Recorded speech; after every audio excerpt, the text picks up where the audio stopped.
इसमें important point ये देखने वाली बात है, इसमें दो चीजें हैं। पहली बात तो एक हमारे पास इंटरिम बजट आ चुका है। दूसरी बात, कल इकोनॉमिक सर्वे रिपोर्ट भी रिलीज हो चुकी है। और तीसरी बात, अगर हम टैक्स से पॉइंट ऑफ व्यू से देखें, फॉर टैक्स ब्रेक्स फॉर और फॉर द मिडिल क्लास, जो हम इनकम टैक्स देख रहे हैं, हमें ये बात ध्यान रखनी पड़ेगी कि 2% जो मिडिल क्लास है वो पूरे 100% पॉपुलेशन का ऑलमोस्ट टैक्स देती इस देश में।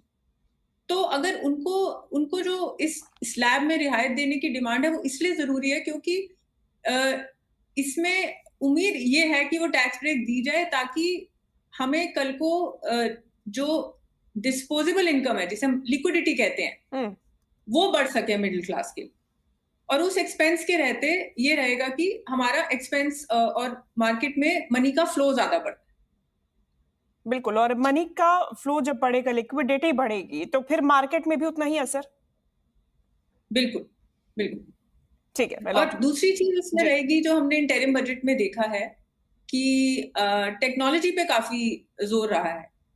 सो इससे क्या होता है कि अगर टेक्नोलॉजी पे जोर रहता है तो उसमें ये चीज रहती है हमारे लिए कि हमारा जो मिडिल क्लास है काफी एस्पिरेशनल है। तो जो हमारा बजट है वो अगर पॉपुलिस्ट इतना नहीं लग रहा मुझे होगा जितना ये एस्पिरेशनल और रियलिस्टिक होगा। मिक्सचर ऑफ एस्पिरेशनल और रियलिस्टिक के बीच में बजट होने की उम्मीद है, क्योंकि अगर हम देखें कि टेक्नोलॉजी पर हमारा जोर आएगा तो मिडिल क्लास का काफी रोल रहता है इस टेक्नोलॉजी और डिजिटलाइजेशन इकोनॉमी में, बिकॉज उनको सबसे ज्यादा इफेक्ट आता है इसका डायरेक्ट। तो एक ये भी कुछ पॉइंट्स हैं जो काफी रोल प्ले करेंगे इन द अपकमिंग बजट जो हमारे सामने आने वाला है थोड़ी देर में, क्योंकि सरकार ने 1 लाख करोड़ का कॉर्पस अनाउंस किया है for innovation startups coupled with schemes for deep tech, bio manufacturing schemes etcetera.